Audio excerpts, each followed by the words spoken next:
Hello everyone.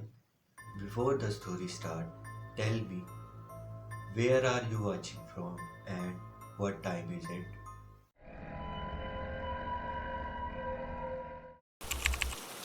The rain had stopped, but the streets were still wet, still gleaming under the streetlights like the skin of something that had just emerged from deep water. I was walking home from the late shift, the same route I had walked for 3 years. Left at the coffee shop, right at the bookstore, straight for 6 blocks, left at the old theater. I knew every crack in the pavement, every hum of every streetlight, every shadow that fell across my path. I was tired. The kind of tired that settles into your bones and makes everything feel heavy. My feet dragged against the pavement, each step an effort. I just wanted to get home, fall into bed, and forget the world existed for a few hours. I reached into my pocket for my phone. Just to check the time, just to see how much longer I had to walk. I pulled it out. Glanced at the screen. The date stopped me cold. It wasn't the date I expected. It wasn't even close. My phone showed a day, a month, a year that I didn't recognize. A date that made no sense. A date that was impossibly far from where I thought I was. I stared at the screen. Blinked. Looked again. The date hadn't changed. I scrolled up, checked the calendar app. Same impossible date. I checked my messages, my emails, my missed calls. All of them dated with this day I had never heard of. My heart started pounding. I felt dizzy, disoriented, like the ground beneath me had shifted without warning. I looked around at the familiar street. The coffee shop. The bookstore. The old theater ahead. Everything was the same. But the date on my phone said it wasn't. Said I was somewhere else entirely. I heard footsteps. She was there, walking toward me slowly, her ancient eyes fixed on the phone in my trembling hand. When she reached me, she stopped and looked at the screen. "You see it," she said. I nodded. I couldn't speak. She reached out and took the phone from my hand. She looked at the date for a long moment, then handed it back. "That's the date," she said softly. "The one you've been walking toward." "I don't understand." She smiled. That small smile. "Time isn't what you think it is. It's not a line. It's not even a circle. It's everything. All at once. And sometimes, when you're ready, you get to see where you really are." I looked at the phone again. The date still didn't make sense. But something in me was starting to accept it. "Where am I?" I asked. "When am I?" She looked up at the street, at the familiar buildings, at the wet pavement gleaming under the lights. "You're exactly where you've always been. Walking the same route. Living the same life. But you're also somewhere else. Someone else. The date on your phone is real. It's just not the date you expected." I tried to process that. I couldn't. "Why now?" I asked. "Why am I seeing this now?" She stepped closer. Close enough to touch my arm, to ground me in the moment. "Because you're ready to know. Ready to understand that the life you think you're living isn't the only life. That time is bigger than you imagined. That you've been walking this route for longer than you know." She squeezed my arm gently, then let go. "There are versions of you in every moment," she said. "Walking this same street. Checking their phones. Seeing different dates. You're just one of them. And now you know." She stepped back. She began to fade. "What do I do with this?" I asked. "How do I go back?" Her smile was the last thing to go. "You don't go back. You keep walking. You keep living. And you remember that time is bigger than any date on any phone." Then she was gone, and I was alone on the street, holding a phone that showed a date I didn't recognize. I stood there for a long time, just breathing. Then I put the phone back in my pocket and kept walking. Left at the coffee shop, right at the bookstore, straight for 6 blocks, left at the old theater. I reached my apartment. I went inside. I fell into bed. The next morning, I checked my phone. The date was normal again. The date I expected. The date I had always known. But I remembered. I remembered the impossible date. I remembered her words. I remembered that time is bigger than I ever imagined. I still walk that route every night. And sometimes, when I'm tired and the night is quiet, I check my phone. Most times, the date is what I expect. But sometimes, just sometimes, it's different. A day I don't recognize. A year that makes no sense. And when that happens, I smile. I remember her. I keep walking. Because time is bigger than any date. And I'm exactly where I'm supposed to be. The rain had stopped, but the streets were still wet, still gleaming under the streetlights like the skin of something that had just emerged from deep water. I was walking home from the late shift, the same route I had walked for 3 years. Left at the coffee shop, right at the bookstore, straight for 6 blocks, left at the old theater. I knew every crack in the pavement, every hum of every streetlight, every shadow that fell across my path. It was morning now. The night shift had ended, and the sun was rising over the city, painting the wet streets in shades of gold and pink. I was tired, but the light felt good on my face, warm and promising. I reached the corner of 5th and Wells. The same corner where I had seen her so many times before. And there she was. She stood in a patch of sunlight. Not the kind that shifts and moves as the sun rises. This patch was still, steady, as if the light had decided to stay in one place forever. It fell exactly where she stood, illuminating her in a way that made her look almost unreal. I stopped and stared. The sunlight around her moved, I could see it shifting on the pavement, on the buildings, on the street. But the patch she stood in never changed. It was frozen, constant, a pool of light that time had forgotten. I walked toward her slowly. When I reached the edge of the frozen sunlight, I stopped. She smiled. That small smile. "You noticed," she said. I looked at the light around her feet. It was warm, golden, absolutely still. Not a flicker. Not a shift. "How?" I asked. She looked down at the light, then back at me. Some moments don't move. Some moments decide they're perfect exactly as they are, and they stay. This is one of them. I stepped into the patch of sunlight beside her. The moment I crossed into it, everything changed. The world outside the light continued. I could see cars moving, clouds drifting, shadows lengthening. But inside the light, everything was still. Warm. Peaceful. I looked at her. In this light, she looked younger. Softer. Almost ordinary. "Why did you bring me here?" I asked. She turned to me, and for once, her ancient eyes held no mystery. Just presence. Just now. Because you needed to know that stillness exists. That not everything moves. That some moments are worth stopping for. We stood together in the frozen sunlight, watching the world move without us. It was beautiful. Terrifying. Perfect. "How long can we stay?" I asked. She smiled. "As long as we want. The light doesn't move. Time doesn't pass in here." I thought about that. About all the moments I had rushed through, never stopping, never staying. About all the sunlight I had walked past without noticing. "I want to stay," I said.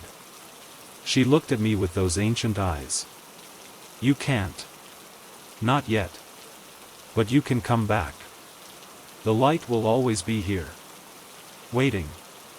I knew she was right. I stepped out of the frozen sunlight. The moment I left, time rushed back. The world moved on. But I carried the warmth of that still moment with me. She was still standing in the light, watching me. "Will I see you again?" I asked. Her smile was the last thing I saw before the light seemed to brighten, obscuring her. "Every time you find a moment worth stopping for. I'll be there, in the stillness." Then she was gone, or the light was too bright, or I had to blink. When I could see again, the patch of sunlight was empty. Just ordinary light on ordinary pavement. But I knew. I knew it wasn't ordinary. I knew she was still there, somewhere in that frozen moment, waiting. I still walk that route every night. But now, when morning comes and the sun rises, I look for patches of light that don't move. I haven't found another one yet. But I know they exist. I know there are moments frozen everywhere, waiting for someone to notice. And somewhere, in a patch of sunlight that never moves across the ground, she's standing. Waiting. Smiling. Ready to welcome me back into the stillness. The rain had stopped, but the streets were still wet, still gleaming under the streetlights like the skin of something that had just emerged from deep water. I was walking home from the late shift, the same route I had walked for 3 years. Left at the coffee shop, right at the bookstore, straight for 6 blocks, left at the old theater. I knew every crack in the pavement, every hum of every streetlight, every shadow that fell across my path. I was tired. The kind of tired that settles into your bones and makes everything feel heavy. My feet dragged against the pavement, each step an effort. I just wanted to get home, fall into bed, and forget the world existed for a few hours. I reached the block where the bank stood. It was an old building, stone and marble, with a large clock mounted above the entrance. I had passed it 1,000 times, glanced at it 1,000 times, never really thought about it. Tonight, I looked. The clock was ticking backward. Not fast, not dramatically. Just a slow, steady movement in the wrong direction. The second hand swept counterclockwise, smoothly, deliberately, as if time had decided to reverse itself. I stopped. I stared. The second hand completed a full circle backward, then another, then another. The minute hand followed, moving slowly against its natural direction. I looked around. The street was empty. No one else was seeing this. No one else was here. I looked back at the clock. It was still ticking backward, but something had changed. The hands were moving faster now, spinning backward at an increasing speed. Years, decades, centuries flying past in reverse. Then it stopped. The clock stopped entirely. The hands froze where they were, pointing at nothing, at no time at all. The second hand quivered slightly, as if trying to move, then settled into stillness. I stood there, watching the frozen clock, feeling something shift in the air around me. The world felt different now. Heavier. Slower. As if time itself was holding its breath. I heard footsteps behind me. I turned. She was there, walking toward me slowly, her eyes fixed on the frozen clock. When she reached me, she stopped and looked at it with those ancient eyes. "It stopped," I said. She nodded. "It does that sometimes." "Why?" She looked at me, and her eyes held that deep patience, that ancient knowing. "Because time isn't what you think it is. It's not a line. It's not a river. It's a choice. A decision. A moment that can be entered from any direction." I looked back at the frozen clock. "What happens now?" She smiled. That small smile. "Now you decide. Which direction do you want to go? Forward? Backward? Or nowhere at all?" I didn't understand. "I don't have a choice. Time moves forward. It always moves forward." She shook her head slowly. That's what you've been taught. That's what you believe. But look at the clock. It moved backward. It stopped entirely. Time can do anything. It's waiting for you to choose. I stared at the frozen hands. They were still, patient, waiting. I don't know how to choose, I said. She stepped closer. Close enough that I could feel the warmth of her presence, the reality of her existence. Yes, you do. You've been choosing all along. Every step you take, every path you follow, every corner you turn, you're choosing which direction your time moves. You just didn't know it. She raised her hand and pointed at the clock. Watch. The clock began to move again.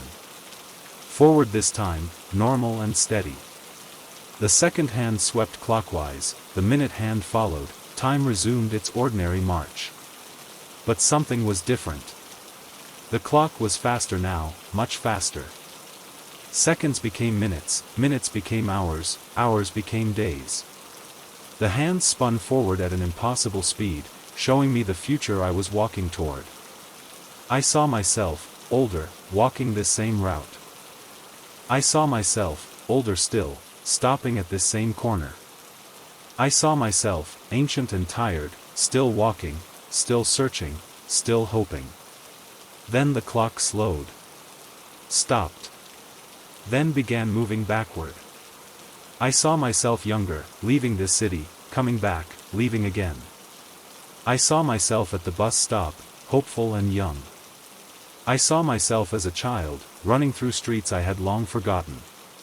The clock stopped again. Frozen. Waiting. She was watching me, her ancient eyes soft. Which direction do you choose? She asked. I thought about it. Forward, into the unknown future. Backward, into the familiar past. Or nowhere, frozen in this moment, suspended between what was and what might be. I don't want to choose, I said. I want all of it. She smiled. That small smile, but wider now, brighter. Then you've chosen. The clock began to move again. Forward and backward at the same time, impossibly, the hands spinning in both directions simultaneously. Time unfolded around me, past and future intertwined, every moment existing at once. I felt it all. Every step I had ever taken. Every step I would ever take. Every version of myself, past and future, alive in this single moment. When the clock finally stopped, it was just a clock again. Ordinary. Still. Telling no time at all. She was still there, watching me. What happens now? I asked. She shrugged gently. Now you walk home. Now you live your life. Now you remember that time is yours to choose. She stepped back. She began to fade. Will I see you again? I asked. Her smile was the last thing to go. Every time you look at a clock. Every time you wonder what time it is. I'll be there, in the space between the ticks. Then she was gone, and I was alone on the corner, under the frozen clock that had shown me everything. I walked home through the ordinary night. The streets were the same. The buildings were the same. But I was different. I had seen time bend. I had felt it stop. I had chosen all of it. I still walk that route every night. I still pass the bank with the old clock. It ticks normally now, forward, steady, reliable. But I know. I know that beneath its ordinary face, it remembers. It remembers moving backward. It remembers stopping entirely. It remembers showing me the shape of time. And sometimes, when I look at it, I see her reflection in its glass. Watching. Smiling. Remembering with me. The clock on the bank ticked backward, then forward, then stopped entirely. And I learned that time is not a line. It's a circle. A choice. A moment that contains all moments. I choose all of it. Every tick. Every talk. Every direction at once. The rain had stopped, but the streets were still wet, still gleaming under the streetlights like the skin of something that had just emerged from deep water. I was walking home from the late shift, the same route I had walked for 3 years. Left at the coffee shop, right at the bookstore, straight for 6 blocks, left at the old theater.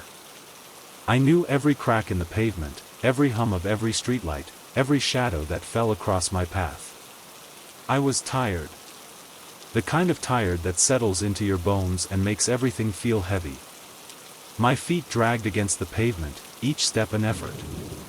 I just wanted to get home, fall into bed, and forget the world existed for a few hours.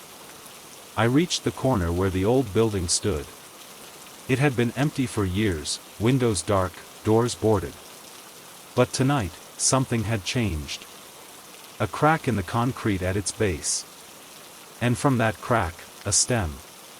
Green, fragile, pushing up through the hard surface. I stopped. I knelt down to look at it. As I watched, the stem grew. Faster than any plant should grow, faster than possible. Leaves unfurled, reaching toward the dim light. A bud appeared, swollen and tight. I held my breath. The bud opened.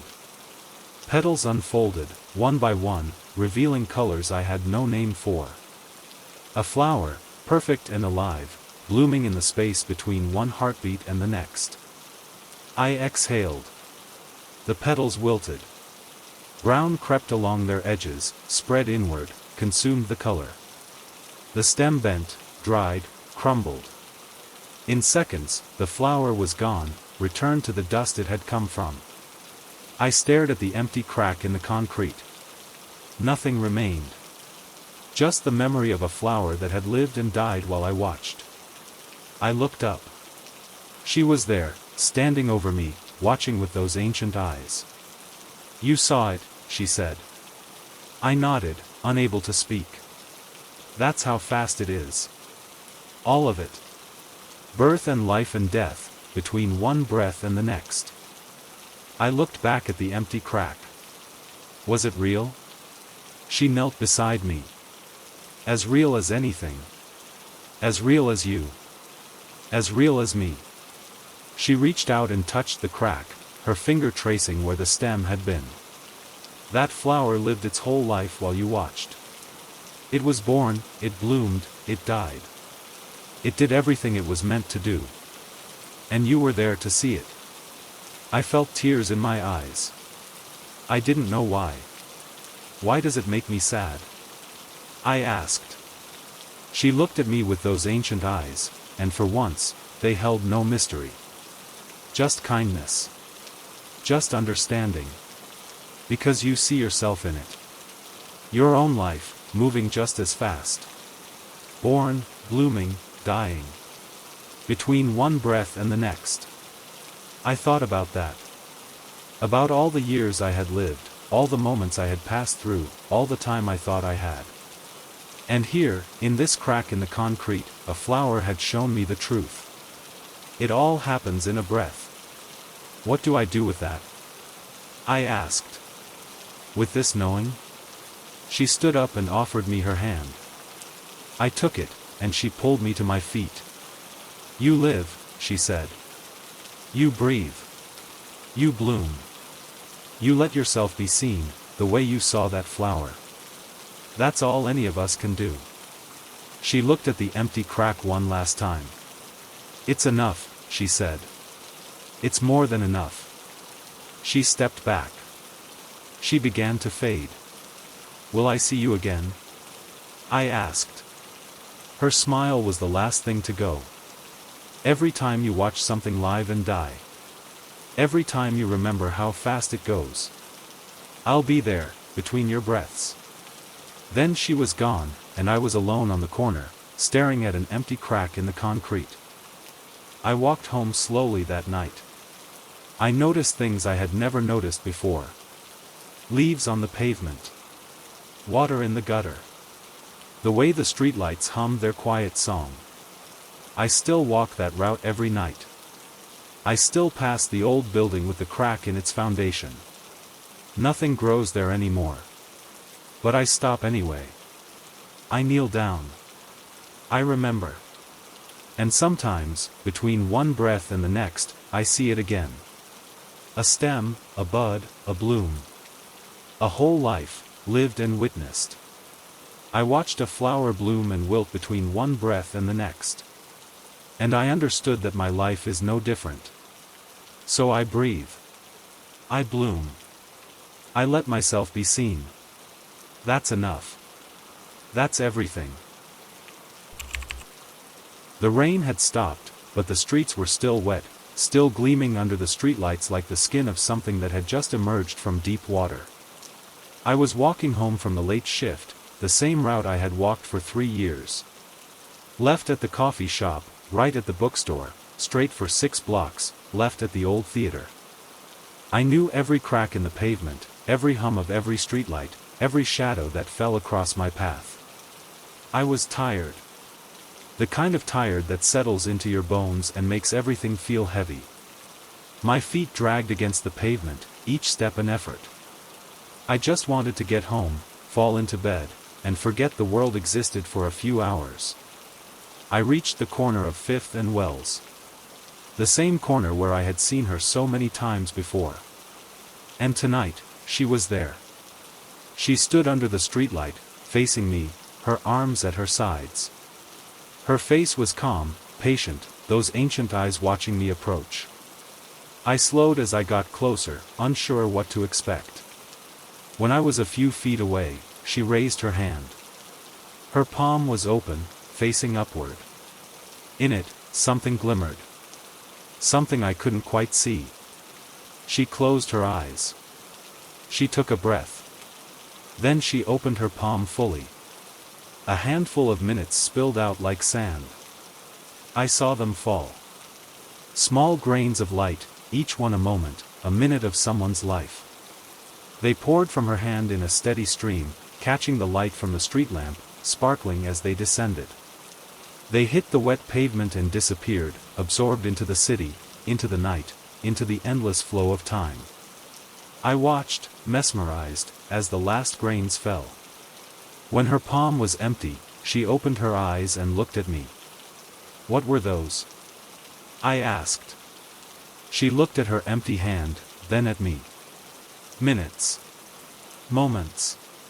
Small pieces of time that no one used. I didn't understand. How can time not be used? She smiled.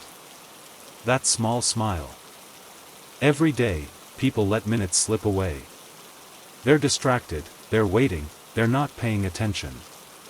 Those minutes don't disappear. They gather. They accumulate. They wait for someone to notice them.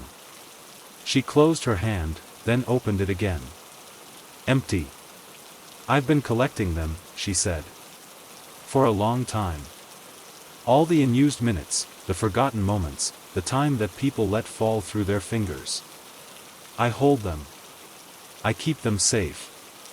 Why? She looked at me, and her ancient eyes held something I couldn't name. Because someday, someone might need them. Someone might need a few extra minutes. Someone might want to go back, just for a moment, and do something they didn't have time for. She stepped closer.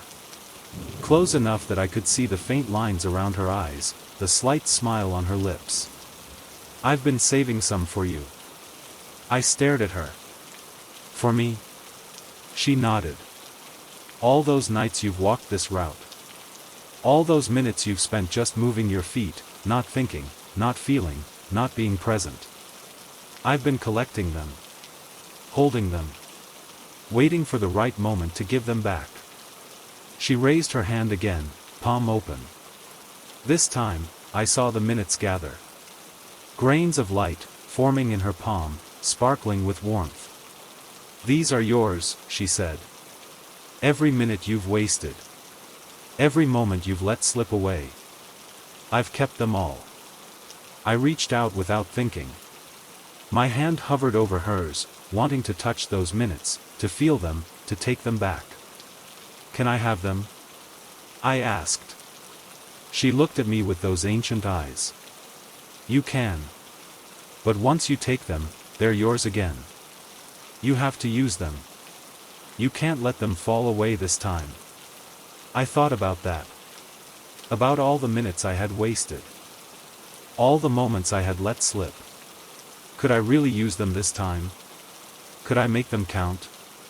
I lowered my hand. Not yet, I said. I'm not ready. She nodded slowly. That's wise. Most people aren't. They grab at the minutes, desperate to have more time, and then they waste them all over again. She closed her hand. The minutes disappeared, stored away for another day. I'll keep them for you, she said. As long as you need. When you're ready, I'll be here. She stepped back. She began to fade. Will I see you again? I asked. Her smile was the last thing to go. Every time you notice a minute passing. Every time you feel time slipping away. I'll be there, holding what you've let fall. Then she was gone, and I was alone on the corner, my own hand still extended toward where hers had been. I stood there for a long time, thinking about minutes. About all the ones I had wasted. About all the ones I still had. About the ones she was holding for me, waiting for me to be ready. I still walk that route every night. And sometimes, when I'm really paying attention, I feel the minutes passing. I feel them slipping through my fingers. And I remember that somewhere, she's holding them. Saving them. Waiting for me to be ready to take them back. I'm not ready yet. But I'm getting closer. She opened her palm, and a handful of minutes spilled out like sand. Someday, I'll be ready to catch them. The rain had stopped, but the streets were still wet, still gleaming under the streetlights like the skin of something that had just emerged from deep water. I was walking home from the late shift, the same route I had walked for 3 years. Left at the coffee shop, right at the bookstore, straight for 6 blocks, left at the old theater. I knew every crack in the pavement, every hum of every streetlight, every shadow that fell across my path. I was tired. The kind of tired that settles into your bones and makes everything feel heavy. My feet dragged against the pavement, each step an effort. I just wanted to get home, fall into bed, and forget the world existed for a few hours. I reached the block where the street opened wide, where the buildings pulled back and the sky opened up. It was the only place on my route where I could see the horizon, where I could watch the last traces of light fade from the sky. I looked down at my feet. At the shadow they cast in the streetlight. It was moving. Not with me. Faster. Much faster. Lengthening and shortening in rapid succession, like a time-lapse video played at impossible speed. The shadow stretched out long, then snapped back short, then stretched again, all in the space of seconds. I stopped walking. The shadow kept moving. It cycled through hours, through days, through seasons. I watched it lengthen toward evening, shorten toward noon, lengthen again toward dusk. The movement was hypnotic, beautiful, terrifying. I looked around. The other shadows on the street were doing the same. The buildings cast shadows that swept across the pavement like the hands of a clock spinning out of control. The streetlights cast pools of light that grew and shrank with impossible speed. Time was accelerating beneath my feet. I stood still, watching the shadows dance. They moved through a day in seconds, through a week in minutes. I saw the angle of light change as seasons passed. I saw the sun rise and set 100 times while I stood in one spot. And then, as suddenly as it had started, it stopped. The shadows froze. My shadow, the building's shadow, every shadow on the street, all still, all normal, all behaving as shadows should. I looked up.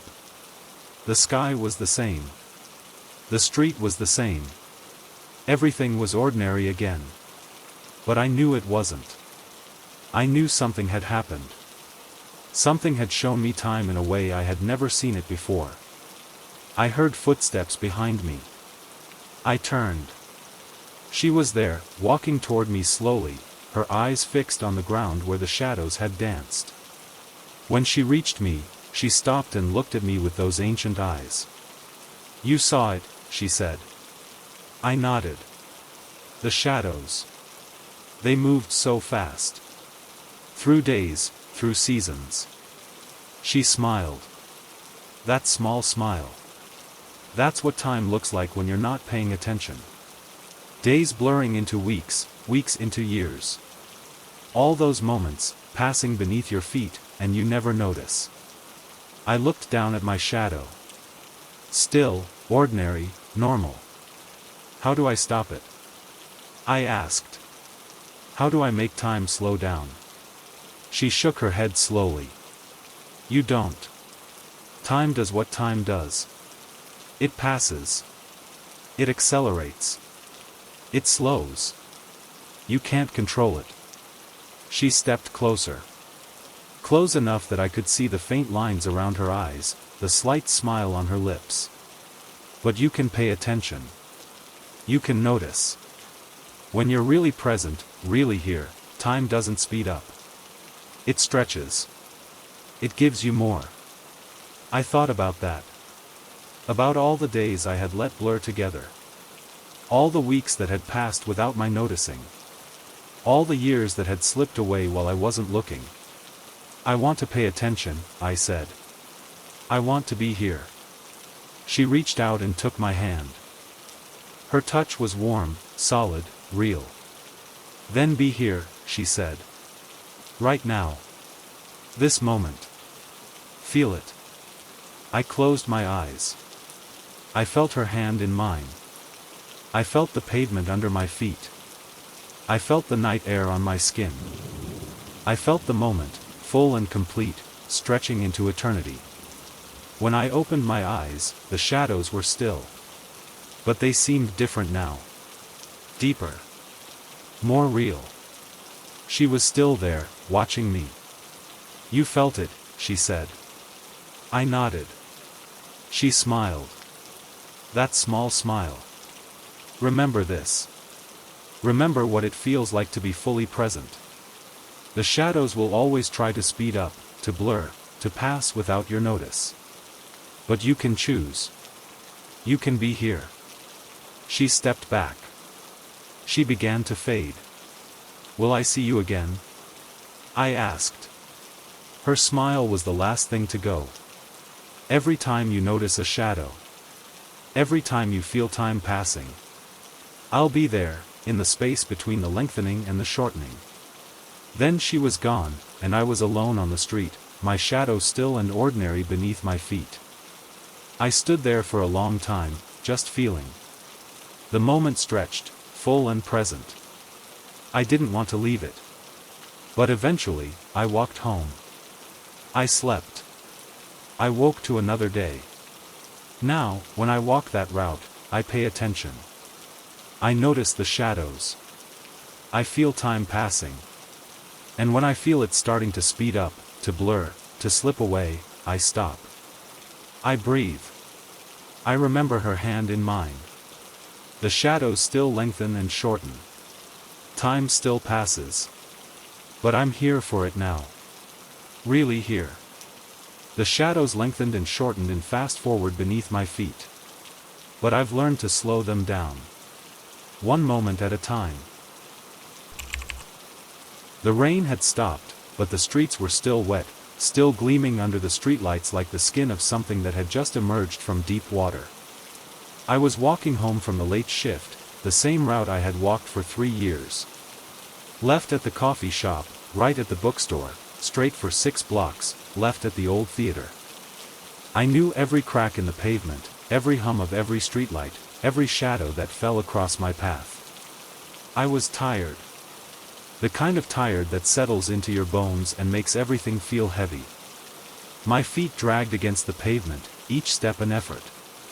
I just wanted to get home, fall into bed, and forget the world existed for a few hours. I reached the old theater. It had been abandoned for as long as I could remember, its brick facade stained by decades of weather, its marquee missing half its letters. I had passed it 1,000 times without really seeing it. Tonight, something made me stop. I don't know what it was. Maybe the way the light fell on its walls. Maybe the silence that seemed deeper here than anywhere else.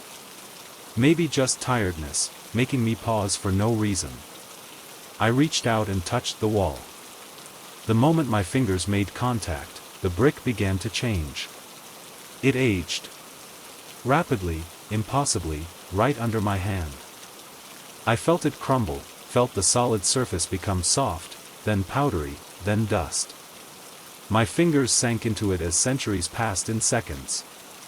The wall decayed before my eyes, bricks turning to rubble, rubble turning to sand, sand blowing away on a wind I couldn't feel. I pulled my hand back, but it was too late. The wall was gone.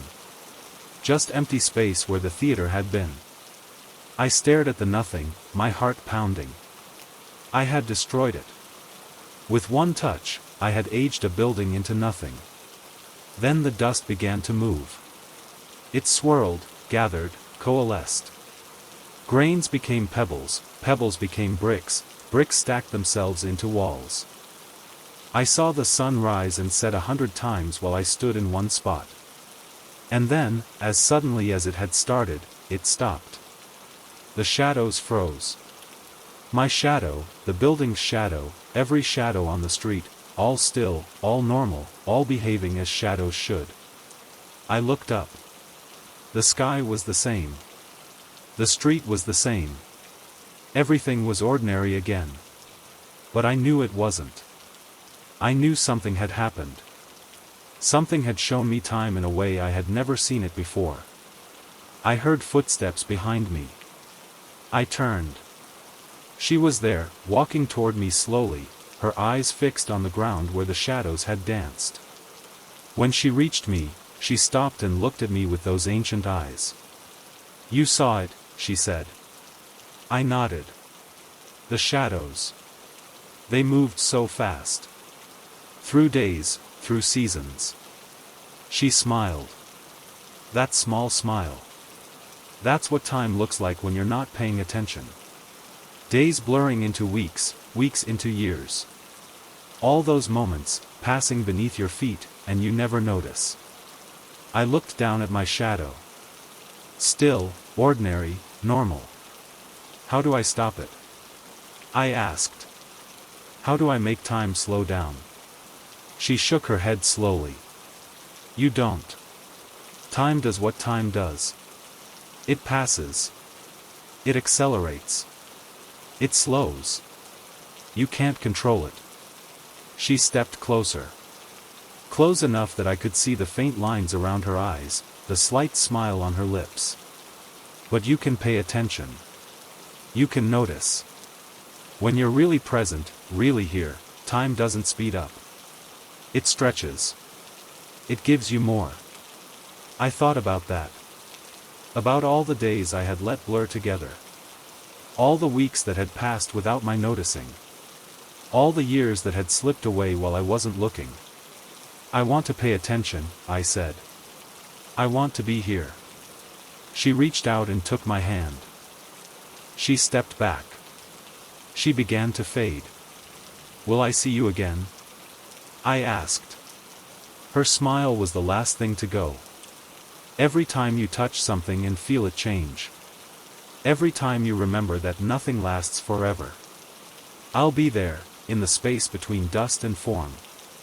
Then she was gone, and I was alone with the wall that had aged and reformed under my hand.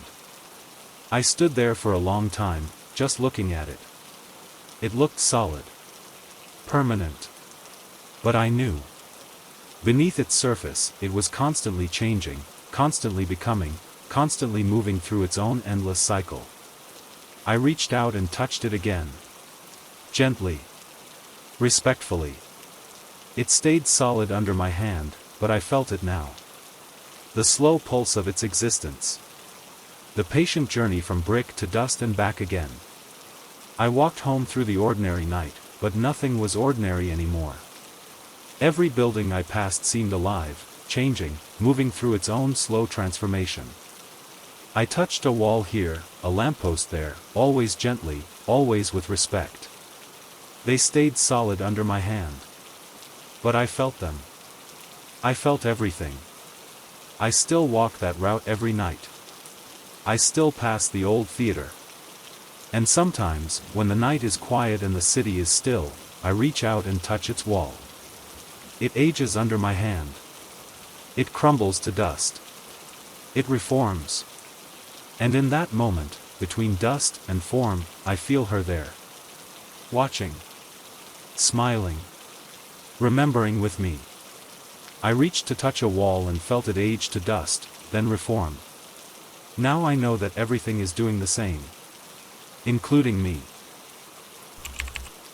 The rain had stopped, but the streets were still wet, still gleaming under the streetlights like the skin of something that had just emerged from deep water.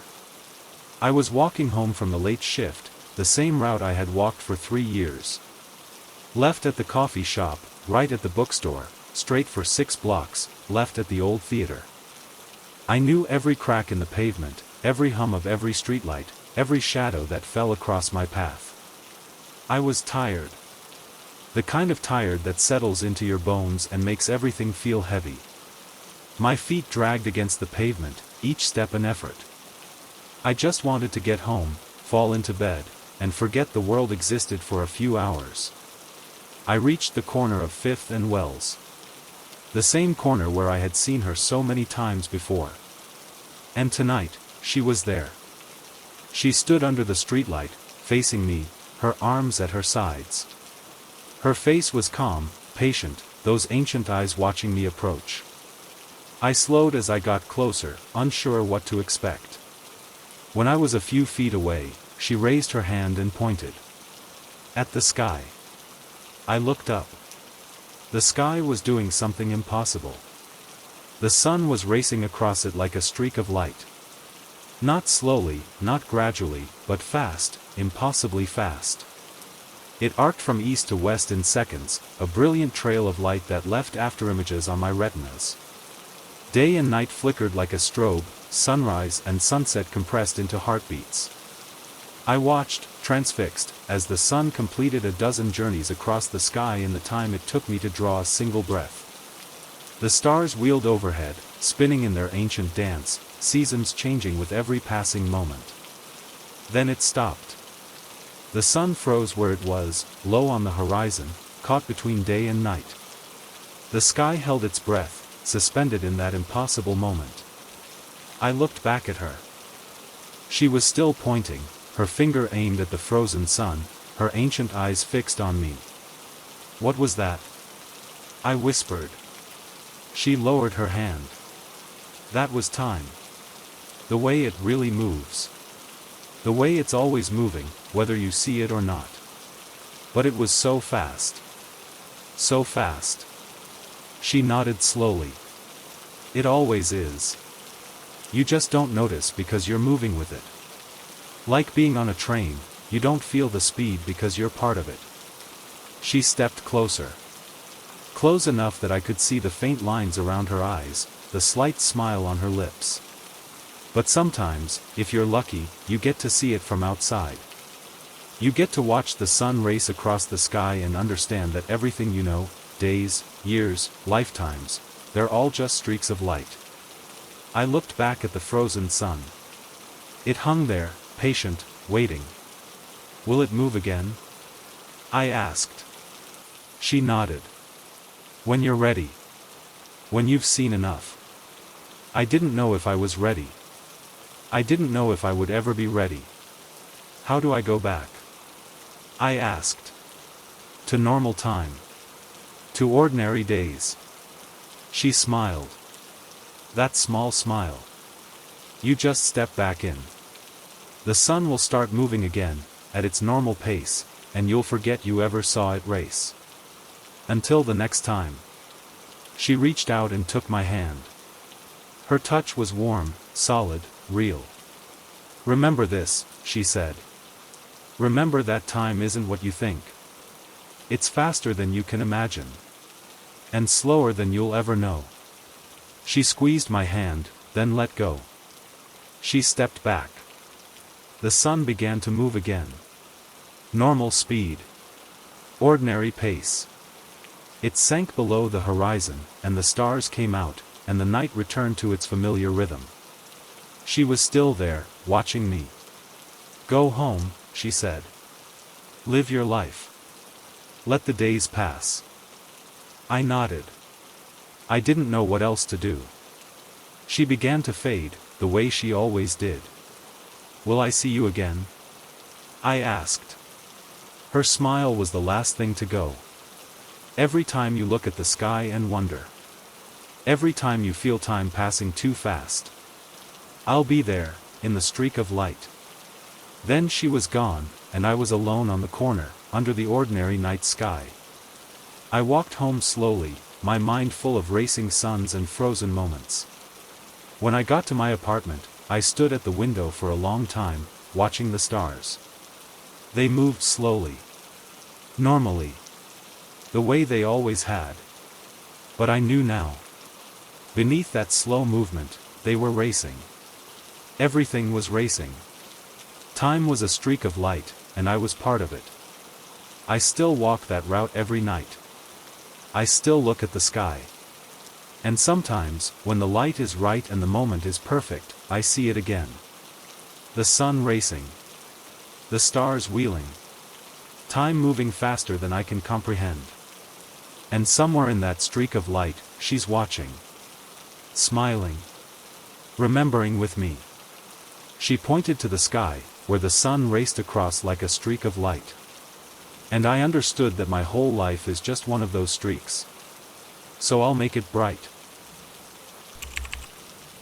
The rain had stopped, but the streets were still wet, still gleaming under the streetlights like the skin of something that had just emerged from deep water. I was walking home from the late shift, the same route I had walked for 3 years. Left at the coffee shop, right at the bookstore, straight for 6 blocks, left at the old theater. I knew every crack in the pavement, every hum of every streetlight, every shadow that fell across my path. I was tired. The kind of tired that settles into your bones and makes everything feel heavy.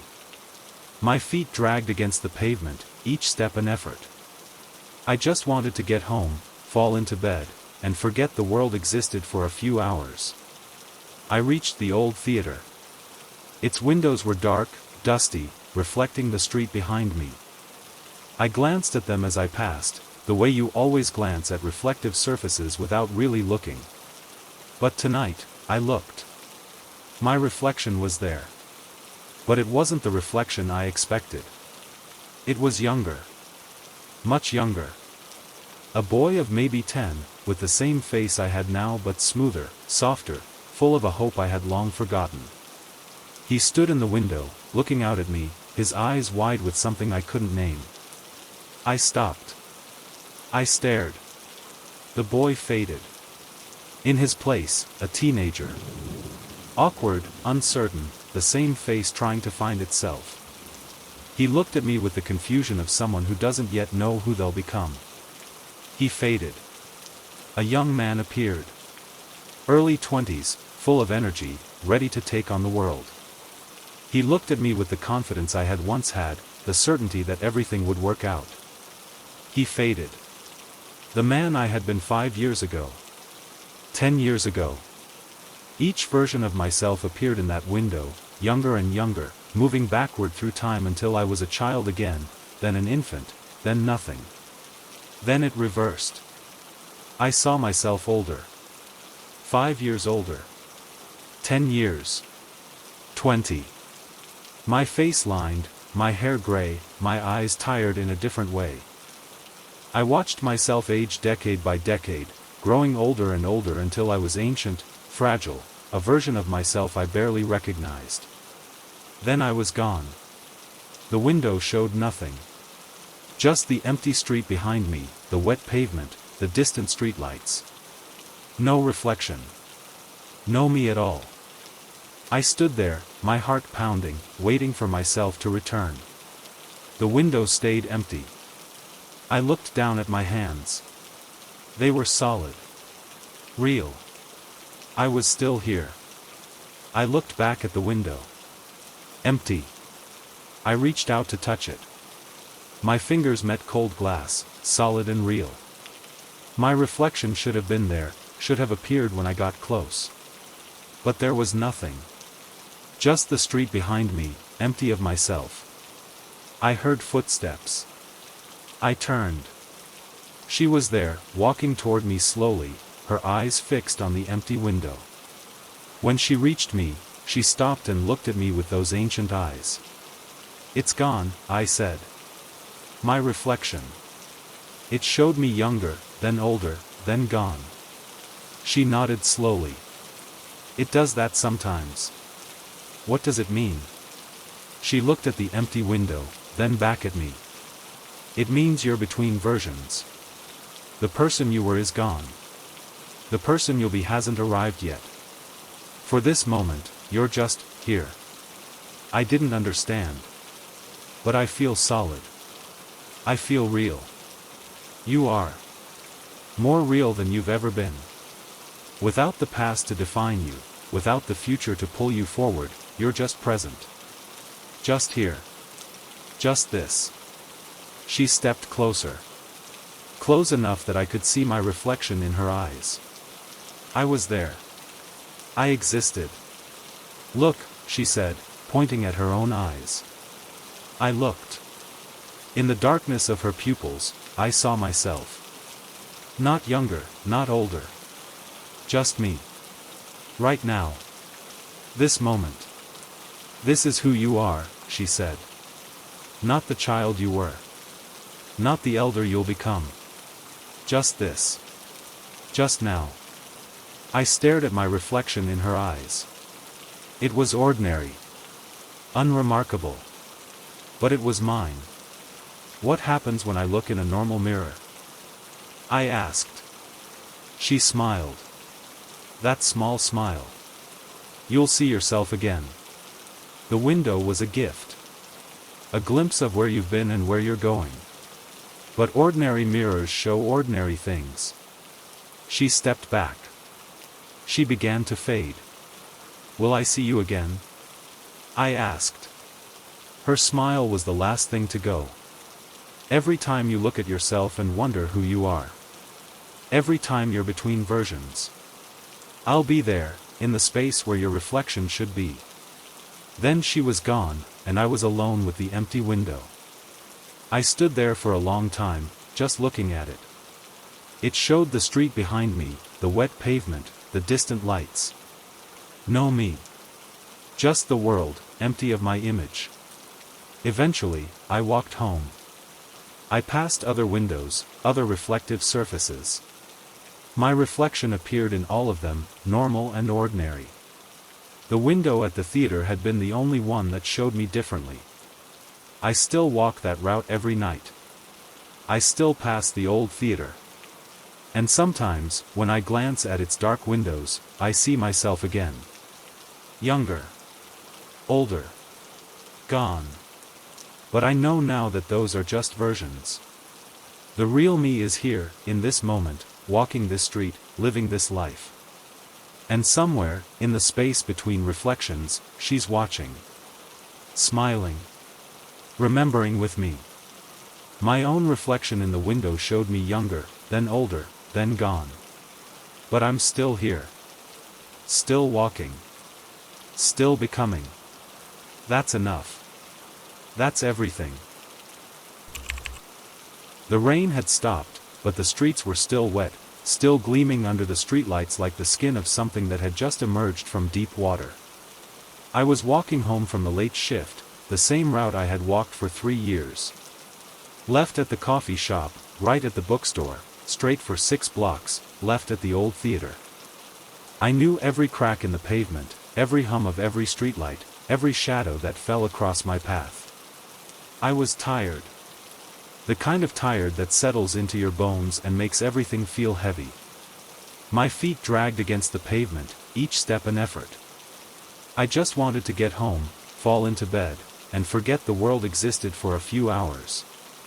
I reached the block where the old trees lined the street.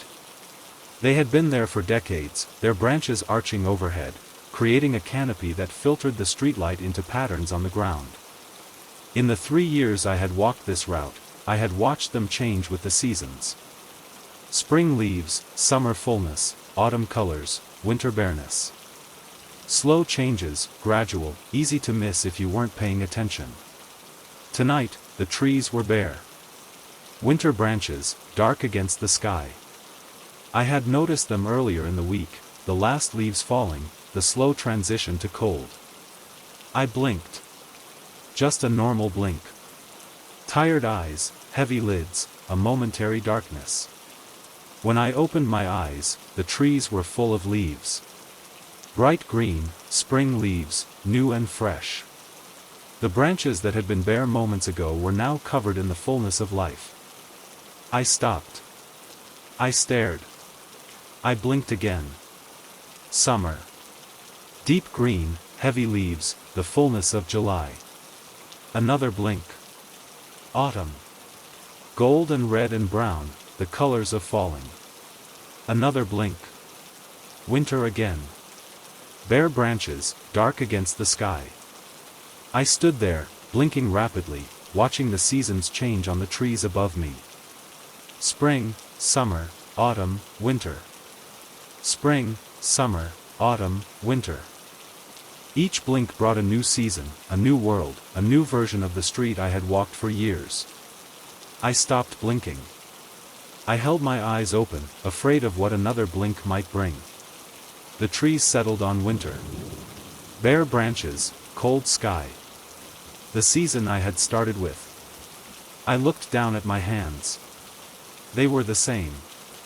I looked at the ground. The same wet pavement, the same streetlight patterns. Everything else was the same. Only the trees had changed. I heard footsteps behind me. I turned. She was there, walking toward me slowly, her eyes fixed on the trees above. When she reached me, she stopped and looked at me with those ancient eyes. "You saw it," she said. I nodded. "The seasons. They change every time I blink." She smiled.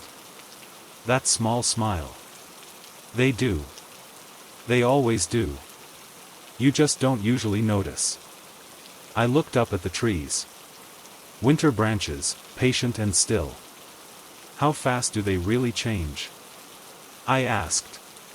She looked at the trees, then back at me. "Fast. Slow. It depends on how you look. From one perspective, a season takes months. From another, it's just a blink." She reached up and touched a low-hanging branch. It was bare under her fingers. "Everything is happening at once," she said. "All the seasons, all the years, all the moments. They're all here, right now. You just usually see them one at a time, in order." She let go of the branch and looked at me. "But sometimes, when you're tired, when your eyes are heavy, when you're between one moment and the next, you see them all. Spring and summer and autumn and winter, all at once." I blinked again. Just a small blink, involuntary. When I opened my eyes, the trees were full of spring leaves. I laughed. I couldn't help it. The sound was pure surprise, pure wonder. She laughed too. A small sound, but real. "You're learning," she said. I blinked again. Summer. Blink. Autumn. Blink. Winter. I stood there, blinking deliberately, watching the seasons cycle above me. Each blink brought a new world, a new version of the street, a new moment in the endless dance of time. Eventually, I stopped. I let my eyes stay open, let the trees settle on whatever season they chose. They chose winter. Bare branches, cold sky. I looked at her. She was watching me, her ancient eyes warm. "What now?" I asked. She shrugged gently. "Now you go home. Now you sleep. Now you wake up and walk this route again." "And the trees?" She smiled. "The trees will be whatever season they are. You'll see them the way you always see them. One at a time. In order. She stepped back. She began to fade. But you'll know, she said.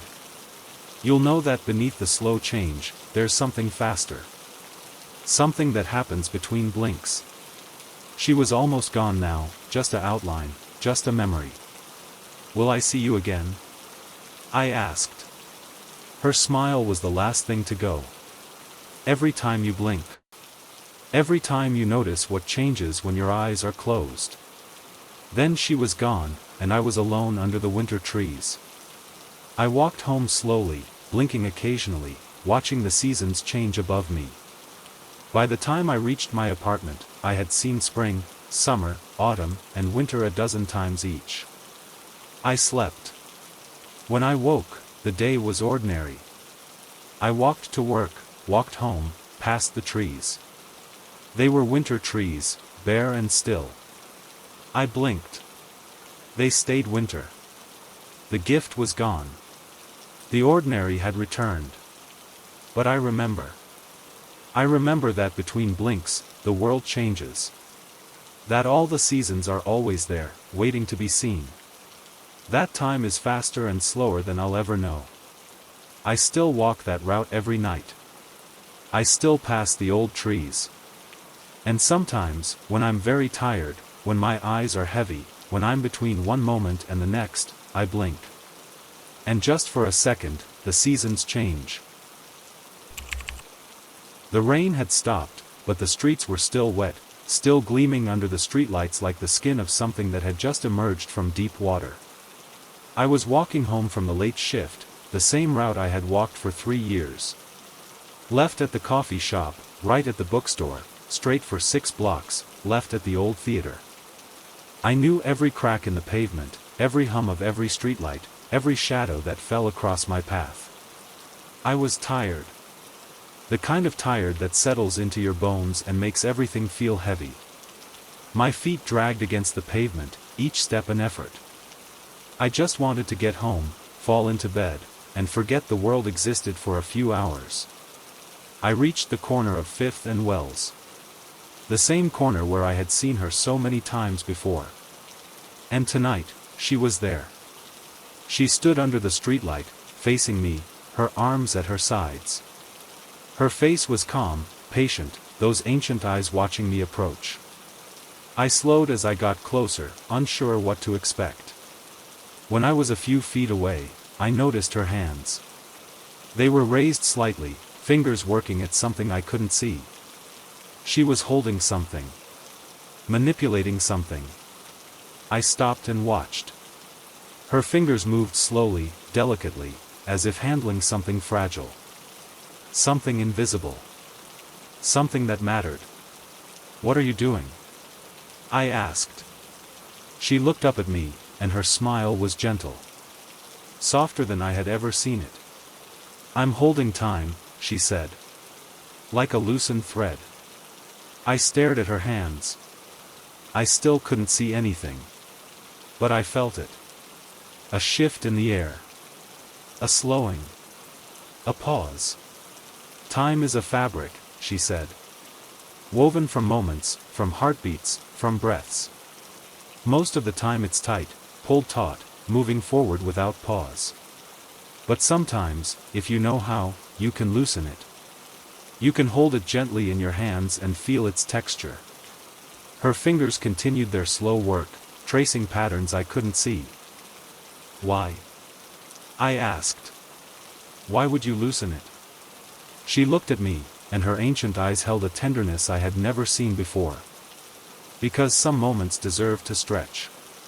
Some moments deserve to be held, to be felt, to be savored. When time is tight, they pass too fast. When it's loose, they linger." She stepped closer, her hands still working, still holding the invisible thread. "Watch," she said. I watched. The world around us seemed to slow. The hum of the streetlight deepened, stretched, became a long, low note. The raindrops on the pavement, which had been still, began to move in slow motion, rising and falling in languid arcs. The shadows on the ground lengthened gently, gracefully, like dancers in a dream. Everything was slower. Softer. More present. This is what it feels like, she said, when time is held. When it's loosened from its usual tightness. When moments are allowed to breathe. I looked at her. Her hands were still moving, still working the invisible thread. Her face was peaceful, content. How long can you hold it? I asked. She smiled. As long as I need to. As long as a moment deserves. She looked at me, and her eyes held that ancient patience, that deep knowing. This moment, she said. Right now. It deserves to be held. I felt it then. The fullness of the moment. The weight of it. The beauty. The streetlight, the wet pavement, the slow raindrops, the gentle shadows. Her, standing before me, holding time like a loosened thread. I wanted it to last forever. She must have seen it in my eyes, because her smile widened, just slightly. It can, she said. Not forever, but longer. As long as you're willing to feel it. As long as you're present. I closed my eyes. I let myself feel. The cool air on my skin. The faint hum of the light. The presence of her, warm and real. The moment, stretched and full. When I opened my eyes, she was still there. The world was still slow. Time was still held. Thank you, I whispered. She nodded gently. You're welcome. She began to loosen her hold. I felt it, the thread tightening, time speeding, the world returning to its normal pace. The raindrops fell faster. The shadows resumed their ordinary dance. The streetlight's hum returned to its usual pitch. But the moment lingered. Just a little. Just enough. She lowered her hands. She looked at me, and her ancient eyes were soft. You felt it, she said. I nodded. I felt it. She stepped back. She began to fade, the way she always did. Will I see you again? I asked. Her smile was the last thing to go. Every time you hold a moment. Every time you let time loosen around you. I'll be there, in the stretched space between heartbeats. Then she was gone, and I was alone on the corner, the world moving at its ordinary pace around me. But I carried the feeling with me. The memory of time held, of moments stretched, of presence deepened. I still walk that route every night. And sometimes, when a moment feels important, when I want it to last, I stop. I close my eyes. I feel. And in that stretched space, I sense her there. Holding time like a loosened thread. Smiling gently. Remembering with me. She smiled gently, holding time like a loosened thread. And I learned that some moments are meant to be held. I hold them now. As long as I can. The rain had stopped, but the streets were still wet, still gleaming under the streetlights like the skin of something that had just emerged from deep water. I was walking home from the late shift, the same route I had walked for 3 years. Left at the coffee shop, right at the bookstore, straight for 6 blocks, left at the old theater. I knew every crack in the pavement, every hum of every streetlight, every shadow that fell across my path. I was tired. The kind of tired that settles into your bones and makes everything feel heavy. My feet dragged against the pavement, each step an effort. I just wanted to get home, fall into bed, and forget the world existed for a few hours. I reached the corner of 5th and Wells. The same corner where I had seen her so many times before. She wasn't there tonight. Just the streetlight, the wet pavement, the ordinary night. But something was wrong. I felt it before I saw it. A looseness. A shifting. The world around me was coming undone. I looked at the building across the street. Its edges were blurring, softening, losing definition. The bricks seemed to pulse, to breathe, to want to separate from each other. The windows rippled like water, their reflections distorting into shapes that made no sense. I looked down at the pavement. The cracks were widening, spreading, dividing the solid ground into pieces that floated apart from each other. The streetlight's pole was swaying gently, its metal surface becoming translucent, revealing something behind it that I couldn't name. The city was unraveling. I stood in the middle of it all, watching the world dissolve around me. Buildings became suggestions of buildings. Streets became memories of streets. The sky above me frayed at the edges, showing darkness beyond darkness. But I was still solid. Still here. Still present. I looked at my hands. They were real. Solid. Unchanged. I looked at my feet. They stood on a piece of pavement that still held together, an island of solidity in a sea of dissolution. Everything else was unraveling. But I was still. I heard footsteps. I turned. She was walking toward me through the unraveling city, stepping on fragments of pavement that reformed just long enough to hold her. When she reached me, she stopped and looked at me with those ancient eyes.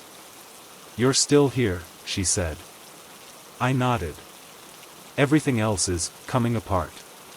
But I'm still here." She smiled. That small smile. "You're the still point. The center. Everything else can unravel, but you remain." "Why?" She looked around at the dissolving city, then back at me. "Because you've learned to be present. To be still. To hold yourself together even when the world falls apart." She reached out and touched my chest, right over my heart. Her hand was warm, solid, real. "This is what holds," she said. "Not the buildings.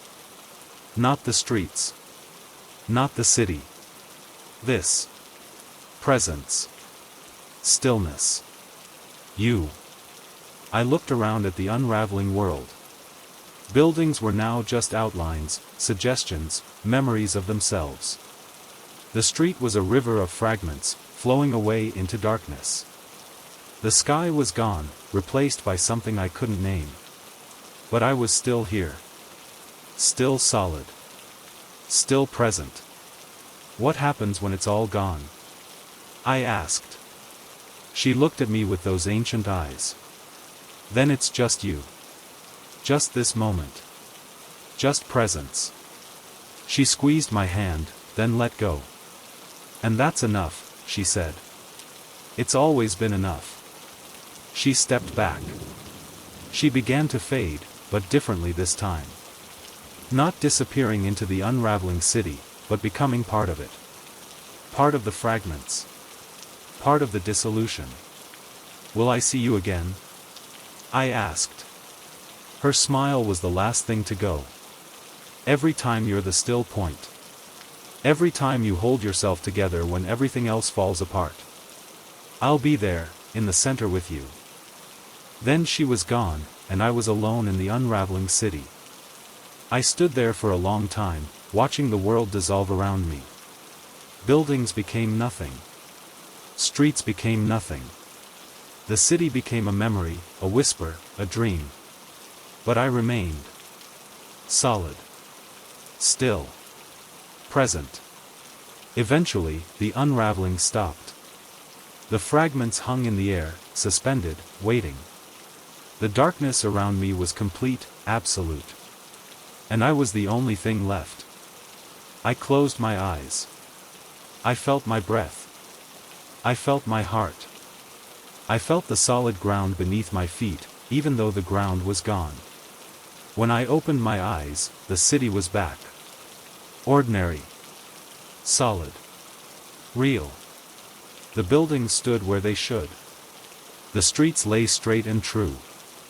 The streetlight hummed its familiar song. I was still here. Still solid. Still present. I walked home through the ordinary night. The city was the same as it had always been. But I was different. I had been the still point. I had held myself together when everything else unraveled. I still walk that route every night. And sometimes, when the world feels loose, when things seem to be coming apart, I stop. I breathe. I become still. And in that stillness, I feel her beside me. Present. Solid. Real. The city was unraveling around me, and I was the only still point left. Now I know that I can be that still point anytime I choose. Anytime I remember to be present.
Thanks for watching.